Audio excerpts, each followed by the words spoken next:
Madinah Institute for Leadership and Entrepreneurship, MILE. Good morning or good afternoon. I am Joel Head. I'm a human development professional from the U.S. and I'd like to talk to you today about employee engagement and specifically how we have seen great bounds with emotional intelligence training used to inspire employee engagement.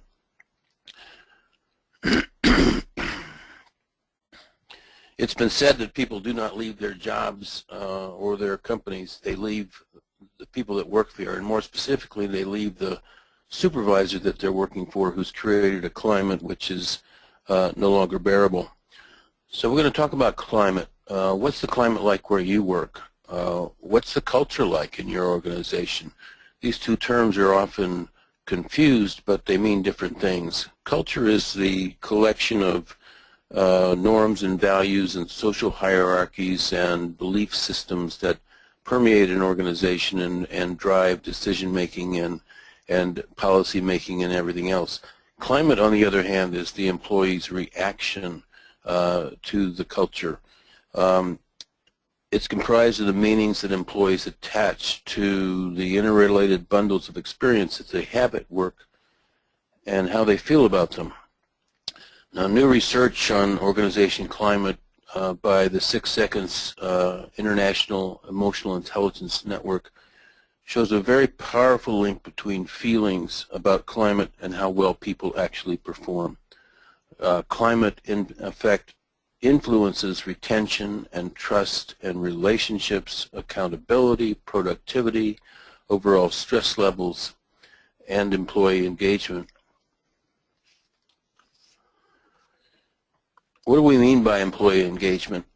Here is one definition that you see on your screen. This is from the 2013-14 U.S. Baldrige Education Criteria. It's the extent of workforce members' emotional and intellectual commitment to accomplishing the organization's work, mission, and vision.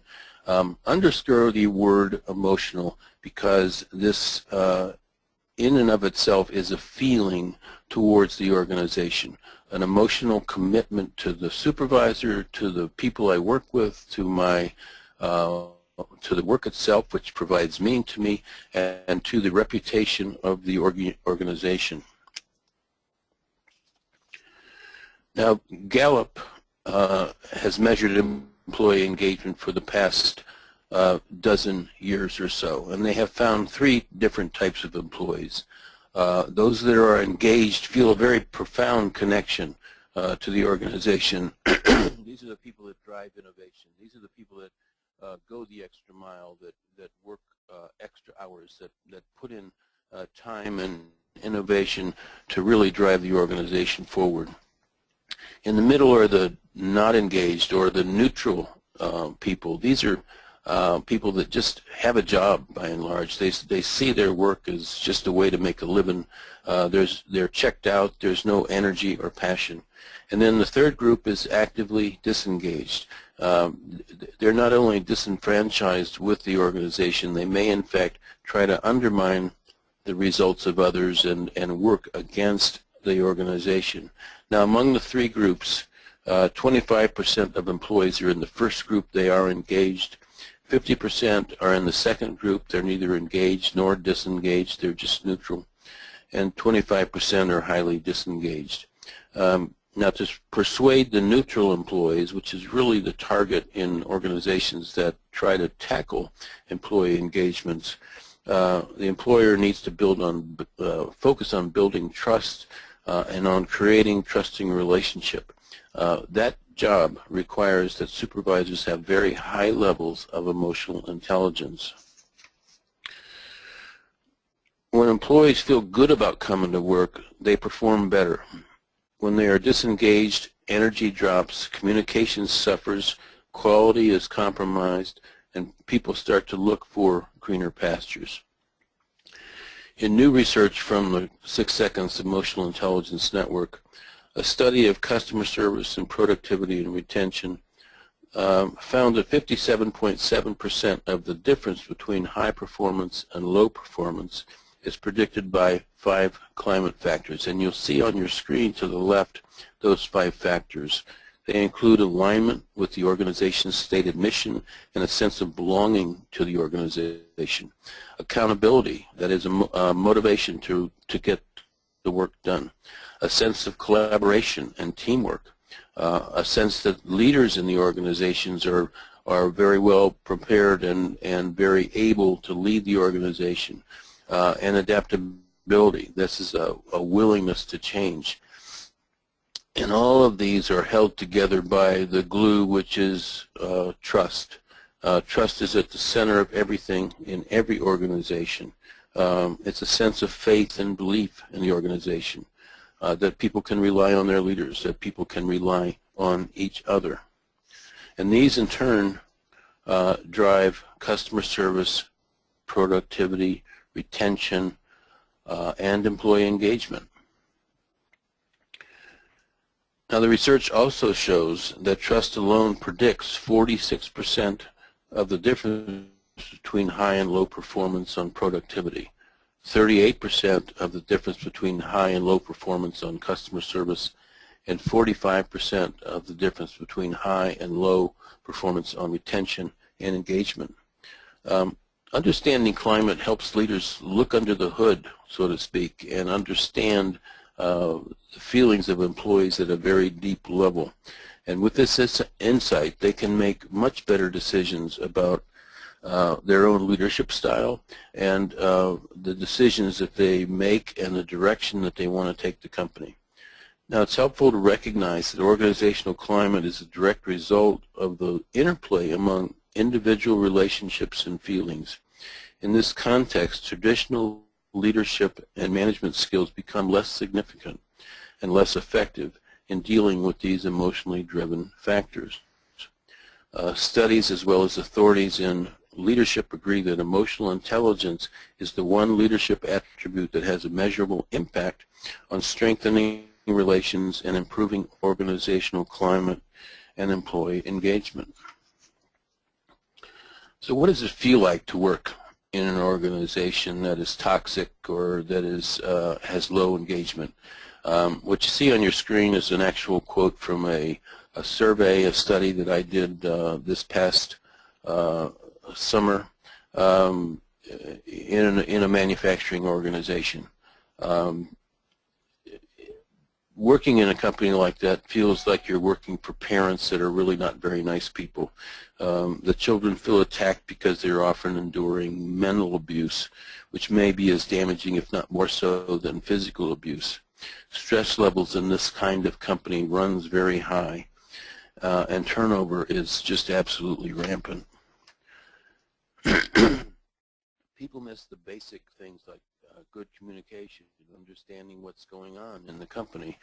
Communication helps people feel a bond with the organization, helps them feel involved, helps them feel like they belong in this kind of environment. Belonging is a basic human need, a basic drive to be part of something bigger than yourself. When people work in a toxic work environment, as is evidenced by this particular quote, they're in constant fear of losing their jobs. What happens in the brain is pretty profound. The aspects of the brain that house higher thinking gets compromised. Our lizard brain, that is our older portion of our brain, gets locked in a fight, flight, or freeze status, and the brain shuts out things like innovation and creativity. People like to feel like what they do matters, that they're performing satisfactorily. I'm working with one client now whose employees rarely receive any feedback at all, either good, bad, or indifferent. Their ideas are sloughed off as unimportant. It's a traditional top-down command control structures where workers have little say and few rights. Little wonder in this company that trust is extremely low, and that's the area that we are currently working on. People value 5 things in an organizational setting, and they become engaged as employees when there is both an emotional and an intellectual connection. These 5 social connectors drive employee engagement, drive commitment in an organization, and they include status, which is about relative importance. It's about seniority. Research has shown that status is the most important determinant of longevity in organizations. A potential or real reduction in status can generate a strong threat response. In the workplace, that translates to potential job loss, a reduced sense of competence, or movement to a lower job level. Certainty has to do with the ability to predict the future. The brain's a pattern recognition machine. Recognized patterns create certainty. Even small amounts of uncertainty can arouse an error response, and humans pay much more attention to errors than anything else. Think about a time when you may have walked alone on a dark street in a strange city. How new and different the experience was, how uncertain you may have been of the environment surrounding you. In the workplace, certainty is created through managing expectations or doing a task you've done many times before. Autonomy relates to self-governing, being able to make decisions about how you are going to perform the work that's required in the job. Much of the literature around employee engagement points to self-governance as a very key ingredient. Autonomy is threatened by a command-control manager or a micromanager. Relatedness is about being part of the in-crowd. People like to form or join groups so they can belong. The need for safe human contact is a primary driver, like the need for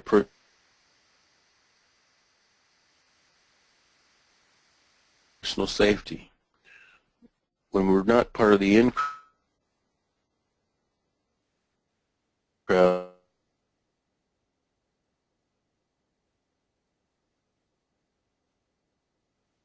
we feel a threat response in the form of lack of fairness can be perceived with unclear rules or unclear expectations.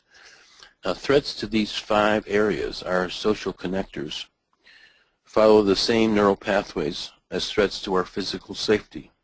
That's why if these connectors are threatened, you may feel a pang in the pit of your stomach. Now, erosion of these social connectors, status, certainty, autonomy, etc., leads to erosion of the climate factors, to alignment, accountability, collaboration. People kind of pull themselves inward. They don't reach out anymore. And all of this can have a detrimental effect on the organization in terms of its customer service, its productivity, its retention, its engagement. So paying attention to these factors, paying attention to things like trust and status and certainty and autonomy, aids in the buildup of climate and aids in the appreciation and improvement in the measurable aspects of organizations like customer service and productivity. I'm often called into organizations when the climate is fraught with problems. I've been finding that in these cases, leaders feel resigned or obligated or defensive, unafraid. They're often in denial that their management style is an issue. Employees have plenty of distrust for management for current and prior decisions that may have involved layoff or having more work to do with fewer people or managers' general attitude toward them. Leadership studies show that most managers do not add value in an organization. In fact, one professor of organizational behavior, Richard Boyatzis from the Case Western School of Management here in Cleveland, Ohio, states flatly that 80% of managers don't add value.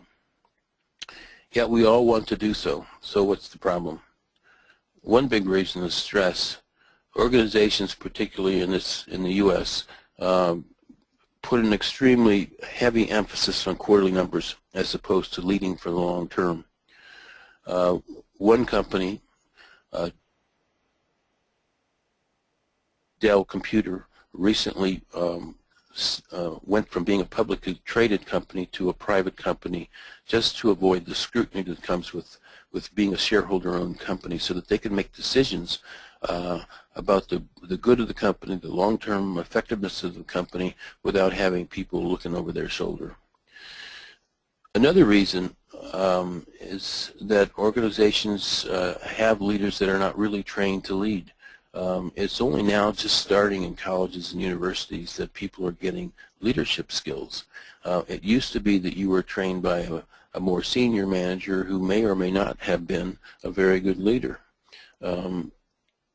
When people need to get things done and they don't know how to properly influence other people, it can lead to more toxic behavior, to command and control rather than to ask and inspire.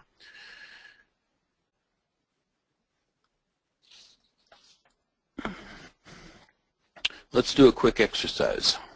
Think back over your life and career and consider the people who may have helped you along the way. What 2 or 3 people helped you? What did they do? And most importantly, how did they make you feel? Please take a few seconds to jot down 1 or 2 people that you recall very clearly and what they did and how it made you feel. And I'll pause here to allow you time to let that sink in. You can write your comments in the chat box question box, and I'll read them over on behalf. So please take your time, next couple of seconds to write them down. Thank you.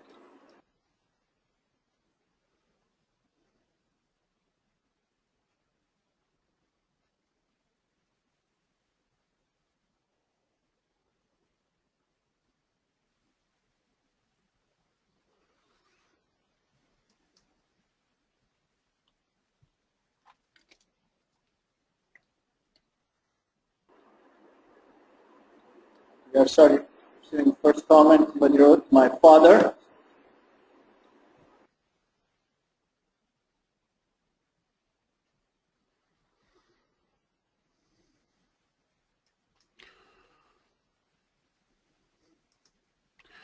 Okay. Now I've done this exercise with many different groups. And if you're like most people, you mention things like the person kept me in the loop, gave me constructive feedback, listened to my ideas, encouraged me to do my best. Most of the time what people write down are things that have to do with emotional intelligence rather than this person was absolutely brilliant. These are people, what we consider to be good leaders are people that care about other people. So we know kind of what good leadership is. Good leaders inspire. Good leaders communicate. Good leaders have great self-energy. Good leaders are fair. They're good listeners. And they make connections with people. Good leaders connect with people on an emotional level. Most of the time, what people do who really help us open up new possibilities that we didn't consider before. Or maybe they invoke an aspiration in us by reminding us to be true to ourselves, to be who we are, and to put ourselves out front and stop trying to be something we're not. Positive thinking arouses our positive emotional attractor, a state where you learn, you dream, you have possibilities, you have hope about the future. The positive emotional attractor is driven by the parasympathetic nervous system. When we're in stress, on the other hand, even stress as small as hearing about a weakness, for example, in a performance review or something, we arouse our negative emotional attractor, which is a state stimulated by the sympathetic nervous system. Now, this negative emotional attractor is driven by the fight or flight or freeze mode. Now, a negative event puts us in stress, which creates survival mode. It shuts down our thinking, so we can't concentrate on anything but danger. It puts our emotional center on heightened alert and floods our system with cortisol and adrenaline and extra glucose to give us the strength to fight or run. It also shuts off other aspects of our ability to think and concentrate effectively.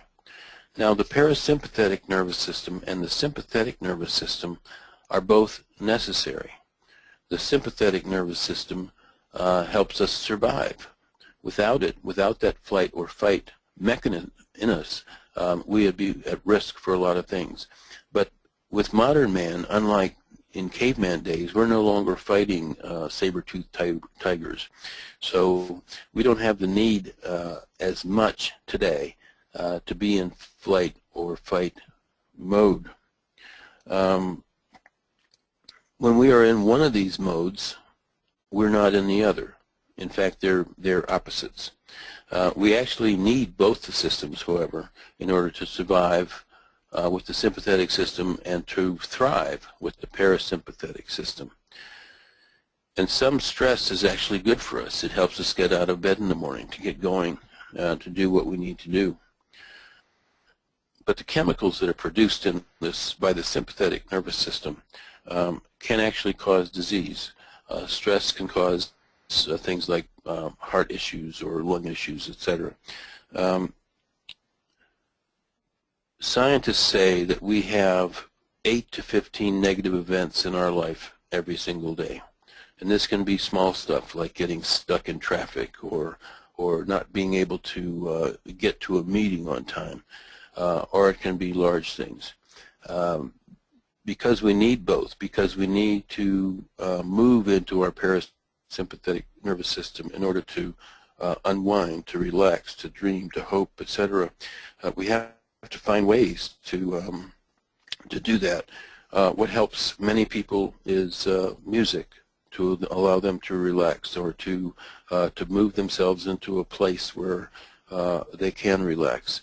The scientists who study this kind of nervous system issues say that we need 3 positive emotional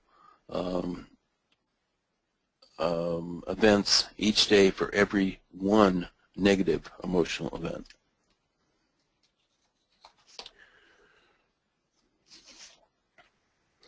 Think for a moment about these findings: the existence of positive and negative emotional attractors, the duality of the nervous system, and the impact of stress on the mind and on productivity and performance. They suggest a reason why developing inspiring and supportive relationships in the workplace is badly needed. Leaders engage and inspire others. Leaders manage their own energy and the energy of others. That's how work gets done. But up to now, we haven't looked inside the heads of followers to see the impact of toxic leaders or effective leaders. In 2011, Richard Boyatzis, who is a professor of organizational behavior at Case Western Reserve University, did in fact do just that through fMRI scans of the brain. And what he found was pretty fascinating, that leaders who were resonant, in his term, who connected with people on an emotional level, were able to activate 14 regions in the brain associated with positive emotions and relationships.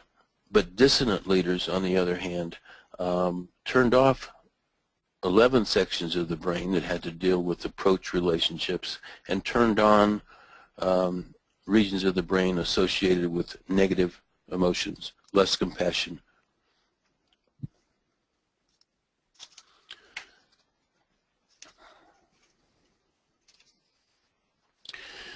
Leadership assumes a connection, a relationship between leaders and the people they lead. Now you can look at great leaders in the world, Mahatma Gandhi or Mother Teresa or Dr. Martin Luther King, but you can also find great leaders in everyday life. In every case, leadership, good leadership, is defined by a relationship that influences the achievement of results. The leadership connection is a matter of influence and context. And since our brain defines everything about who we are and what we do, the implication is that we should know something about how the brain works and how what we do influences the brains of those we lead. While goals may change, leadership is always about influencing, developing, encouraging the capacity and capability of others toward the achievement of some goals. Leadership is about context. The job of the leader is to influence others to get results, but as the context changes, the way leaders influence has to change.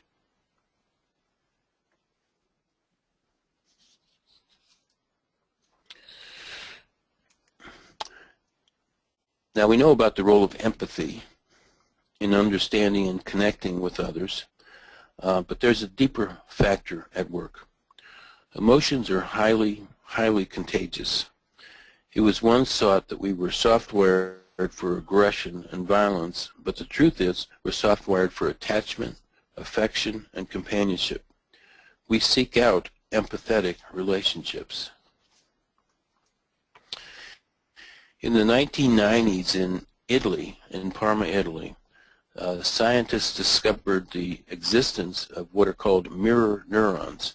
Now, neurons are brain cells, and these particular neurons are motor neurons, meaning they assist in the human body's ability to do an action. Now, a mirror neuron is so called because it mirrors an action both in ourselves and in that of others. What they discovered was, in fact, that if you were, for example, to pick up a cup of coffee and drink from it, your mirror neurons would be excited. They would recognize that and they would go off, so to speak. But if you saw the same action of somebody else picking up a cup of coffee, and you recognize that action as something familiar, your mirror neurons would go off as well. Now, they've come to find 10 years later that mirror neurons really are the basis of the brain's ability to pick up on and relate to other people. It's the beginning of empathic relationships. There are 7 or 8 other portions of the brain that get involved in that, but it all begins with these mirror neurons. They fire in the blink of an eye, between 8 and 40 milliseconds. Now, there are 3 implications for leaders with this notion. One is the speed at which mirror neurons fire. The second is that it takes place subconsciously. We are not aware of it. And the third is the speed at which an interpretation is made.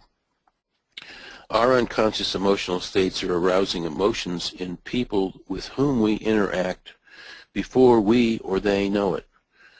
And the emotions spread rapidly. As we said, emotions are contagious. It's a process called entrainment. We've all been in meetings when a person of importance walks in and either sucks the life out of the room or breathes new life into it. This is emotional contagion at work. Research suggests that negative emotions are stronger than positive ones. This evolutionary artifact may have been helpful in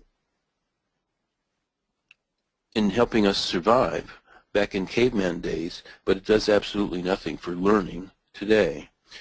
Spreading positive emotions arouses the parasympathetic nervous system, which, as we noted earlier, brings about the notion of possibilities and hope. I believe that leaders bear a primary responsibility for knowing what they are feeling and managing the contagious effect that they have on others. In other words, they must be emotionally self-aware and able to consciously alter their feelings to change their mood and the type of emotions they spread. Putting on a happy face doesn't get it. 93% of what we communicate is nonverbal. So there must be an ability in the leader to recognize and manage his or her emotions. When we unconsciously spread our own emotions, we may be spreading emotions that help people perform better or emotions that diminish creative thought. Because of their positions of power, the leader has a greater impact on the social and emotional environment at work. Being able to change your internal state through the science of emotional intelligence may be one of the most important skills you can learn. to be an outstanding leader. So what's emotional intelligence? It has a lot of definitions, some of which are more lengthy and academic than others. But in brevity, it's the ability to use emotions effectively, to marry the cognitive and emotional aspects of your mind and critically consider how your mood and manner affects the people around you. Now, some people just get along well with others, and they respond carefully even in the face of challenge, and they truly connect with people. They're proactive and balanced, etc. Other people are not, but the bottom line is that emotional intelligence is a set of learnable skills. While we are born with a certain level of IQ, our cognitive intelligence, and we are stuck basically with that level of IQ for our entire lives, emotional intelligence is something that can grow with us over the years. Emotional intelligence skills assist in engaging people, influencing across boundaries and cultures, being proactive, caring for customers, building enduring sales relationships, creating workplaces where people can excel. The research says that the learnable aspects of emotional intelligence can make a significant impact on personal and organizational performance. While IQ and other factors are important, the research into this says that emotional intelligence is essential to optimal performance. In fact, some people say that 80% of success, particularly at senior levels in an organization, has to do with emotional intelligence skills and not technical skills or experience or IQ, etc. I think Jack Welch said it best in this quote from the New York Times. Jack Welch, of course, was the CEO of General Electric for many years.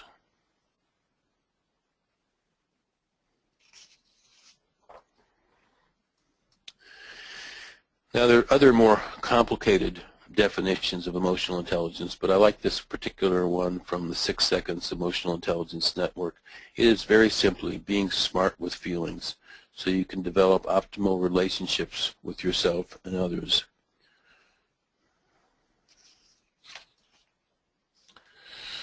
Let's talk a little bit about brain science. I think it's important for us to understand the inner workings of the brain to the extent that we influence through our own emotional intelligence, our own emotions, the brains of other people. So let's take a look at how they work. Our brains are pretty complex pattern recognition and pattern creating machines. Science has barely scratched the surface of what may be knowable about our brains, but what has already been discovered is absolutely fascinating.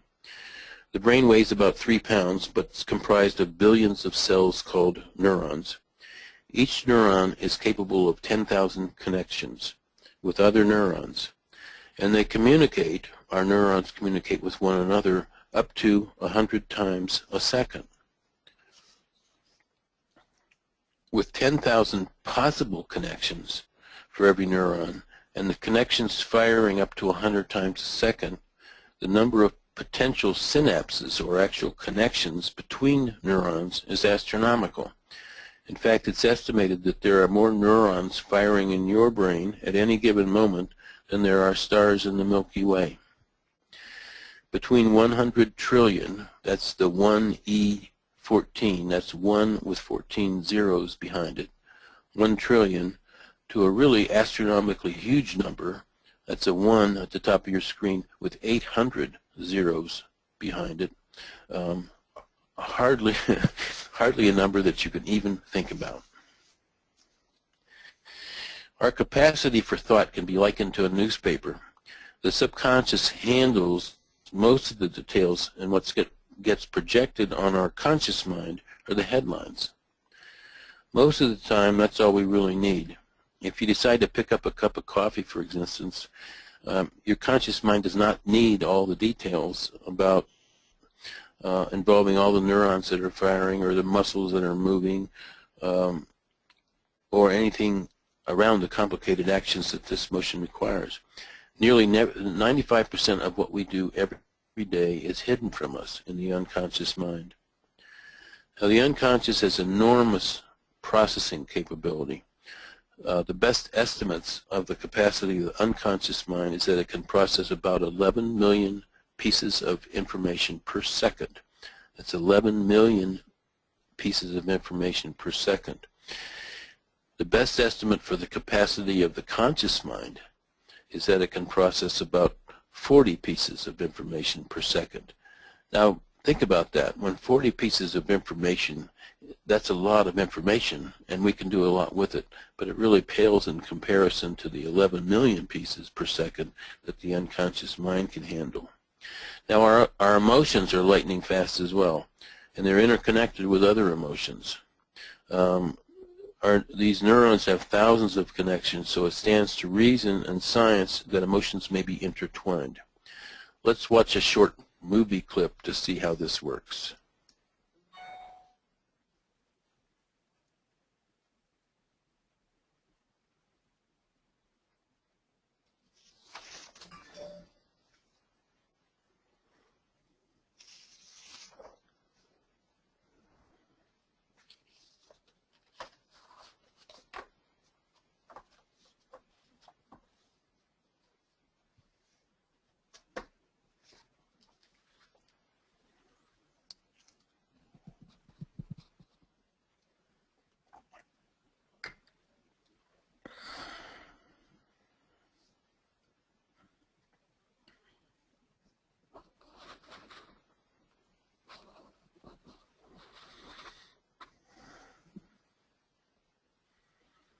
We are unable to hear the audio or the video because maybe you're using your headphones right now.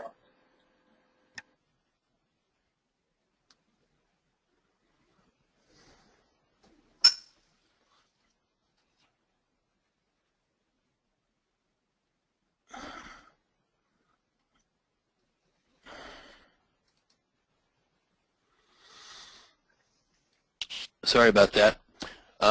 Basically what that clip talks about is two important things that have to do with emotional intelligence.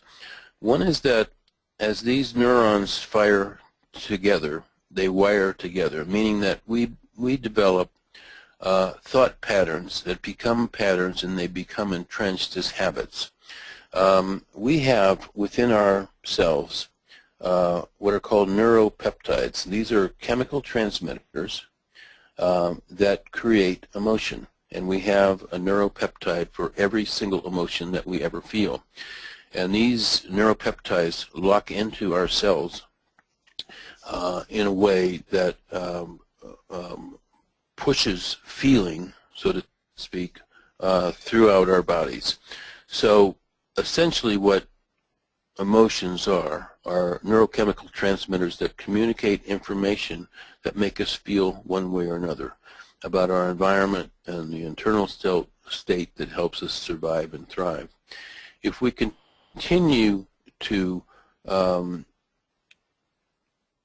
retain a pattern of emotions, our emotional state will never change.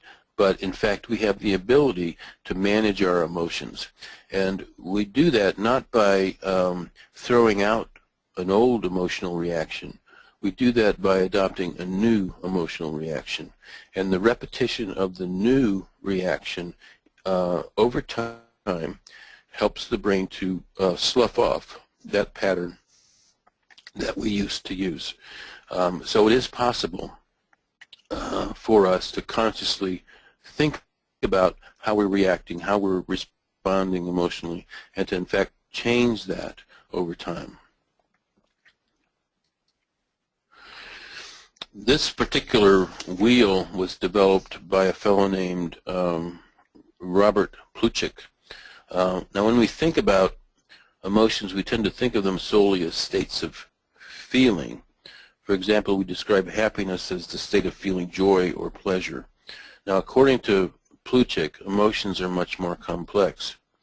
Plutchik created this wheel of emotions around 1980 in order to illustrate the various relationships among the emotions. His 8 basic or primary emotions are joy, trust, fear, surprise, sadness, anticipation, anger, and disgust. Now, each primary emotion has a polar opposite. So if you'd see on your screen, for example, joy is the opposite of sadness. Fear is the opposite of anger. Anticipation is the opposite of surprise. Emotions have a long evolutionary history. Our emotions are not only adaptive, but they've evolved over time. And they play an important role in our ability to survive. Emotions involve both cognition and behavior, meaning we can, as humans, we can think about the emotions that we have. We are the only animal on the planet that can think about our own brains, for example. Think about the way we think. It's called metacognition.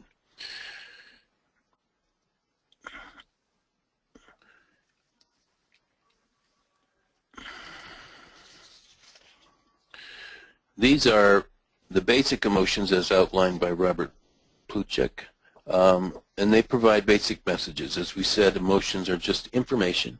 Anger, what's in the way? Anticipation, what important thing is coming? Joy, what do you want to maintain? Trust, what or who is reliable? Fear, what's at risk? Surprise, what's unexpected? Sadness, what that you may love are you losing? And disgust, what personal rule of yours is being broken? This model of emotional intelligence was developed by the 6 Seconds Emotional Intelligence Network, and it includes 3 pursuits and 8 competencies. Knowing yourself, on the blue section of the model, gives you the what. When you know yourself, you know your strengths and challenges, you know your patterns, you understand the emotions that you have. To choose yourself, the red section, you know how to influence yourself and others, and how others will react to you on an emotional basis. You're able to engage in intrinsic motivation. You can motivate yourself, and you know how to become optimistic. Optimism, in this sense of the word, gives us choices.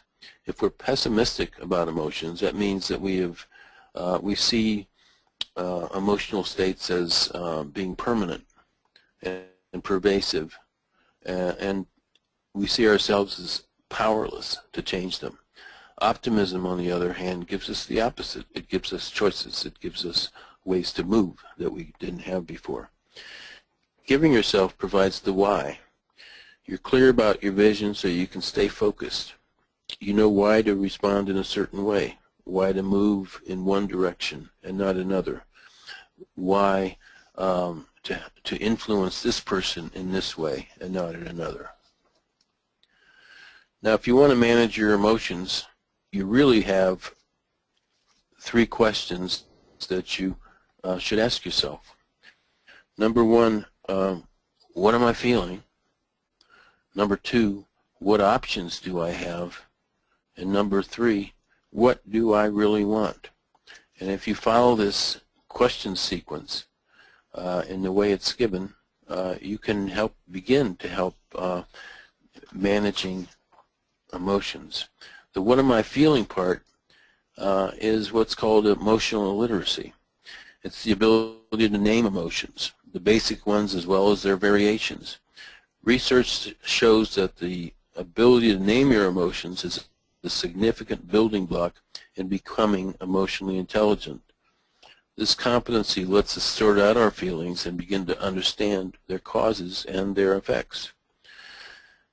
As a leader, emotional intelligence, emotional literacy can help you gain insight into yourself and into others.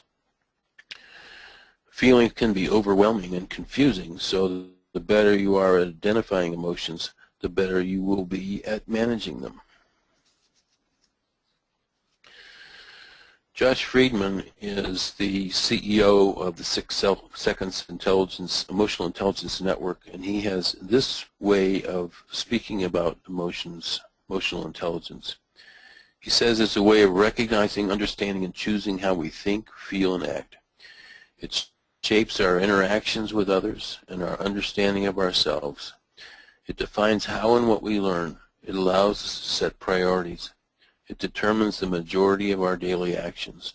Research suggests it is responsible for as much as 80% of the success in our lives. It's interesting to note that no decision in your life could be made without emotion. Even simple decisions like what to have for lunch involves a certain level of emotional interest in what you plan to consume. I want to talk with you now about a case study. This was done in Europe. This company, Amadori, is a food processing company. It is one of the major suppliers of McDonald's. In Italy, it has plants throughout the country of Italy. This is a 3-year study that was done by... Sorry to interrupt, but Joel, we have only 10 minutes left for the Q&A, so I just wanted to give you this note. Okay, this will be very quick. The company had been experiencing turnover rates that were estimated to cost them about 1.2 billion euros a year. And following a management study, they decided to focus on performance management and emotional intelligence. And the study found a massive correlation between emotional intelligence, employee engagement, and performance. The study actually answered these 3 questions. Does emotional intelligence affect individual performance, organization performance, and employee engagement? What you see here is a chart that shows manager EQ scores. You can see that across the bottom, and employee engagement index scores in 3 plants, if you will. The higher the manager's emotional intelligence scores, the higher employee engagement. The same is true with plant performance. These are 3 cities, Cesena, Santa Sofia, and Teramo in Italy. The higher the engagement levels in these plants, the higher their overall plant performance. So the bottom line is that emotions drive engagement, and engagement drives results. And that's my show. Thank you very much, Joel, for an interesting presentation. Folks, we're open for Q&A. If you have questions, please feel free to ask in the question box or raise your hand. I'll be happy to give you a chance to speak to him as well. Let me move to the question box already. We have a question from Brother Sharaf. What would help letting the stress to exist when needed, not after an action?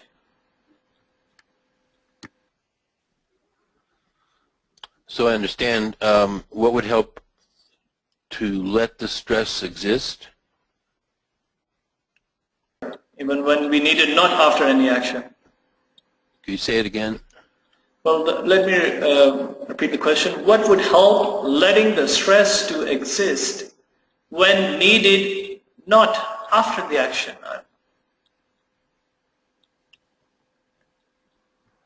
Well, some stress, as we said, is a good thing, but lots of stress is not a good thing. So the objective really should be to try to do things that would alleviate stress. And those things would include building better relationships with people. Stress builds in an organization when there are toxic relationships. So the idea is to begin to eliminate those. Okay, so let me move to the caller. He has raised his hand. Also, Brother Mahmoud Sharaf, you've raised your hand, sir. Could you please ask the question?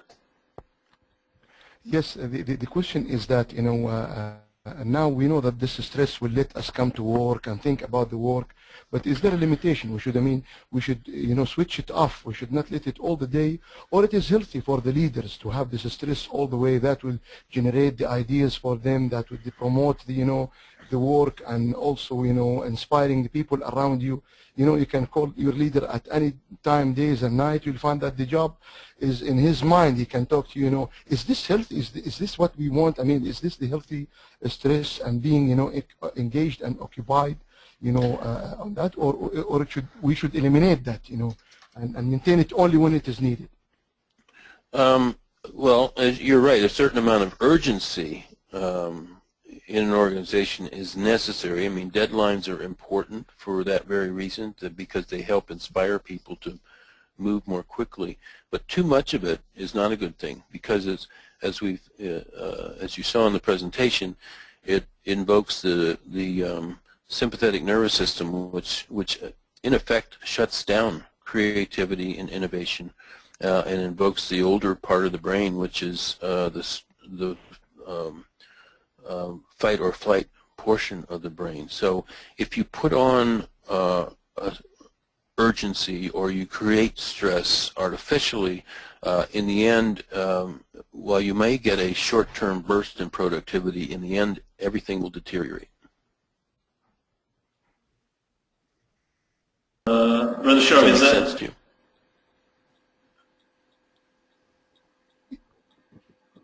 Brother Sharif, do you have any supplementary question or? Yes, I think this is exactly what I need to learn. You know, that we should, you know, not let it go all the way. We should, you know, limit it for just the urgency. Yes, that explains the question. Thank you, sir. Thank you very much for your question, sir. Thank you very much. And let me move to another question from Antonio Almeida. Question is, for forming high-performance teams, shall we choose members having in mind the emotional intelligence of each one and have a well balance of different types? Absolutely. In fact, there was a study done with the U.S. Air Force where they hired paratroopers on the basis of emotional intelligence, and they found that their turnover rates, their failure rates of training these new paratroopers declined substantially. So, and it saved the Air Force millions of dollars in training. It cost about $250,000 to train one paratrooper. So hiring on the basis of emotional intelligence improved their success rates. And the same is true with teams. There's been other studies that have been done with sales teams, for example. The higher the emotional intelligence, the better able the individual is to create relationship, and relationships are paramount in sales, so sales improve dramatically in those companies that were tested. So teams are the same thing. I mean, you want to pick people that are able to collaborate and work well with one another, which suggests a certain level of emotional intelligence. And you really want people with different strengths, which are other, which would help them to contribute better to the team. A quick question. In today's fast-moving world, where do you think has all the empathy gone? I think we are, at least I can speak about the U.S., focused on the bottom line, focused on short-term results. I think that because of the waves of layoffs and downsizing that have existed the last 20 years, that managers are becoming more distant from employees, because if you are, of course, friendly and have great relationships with people and you end up laying them off, it's a much harder job to do. So I think that people, supervisors, in order to steel themselves emotionally, tend to shrink back and not and force themselves not to care about people. And the data shows, the research shows that empathy, in fact, is losing ground. Okay, thank you, sir. We have another caller who's raised his hand, so let me go straight directly to Taysir Ali. Taysir, could you please introduce yourself and ask the question?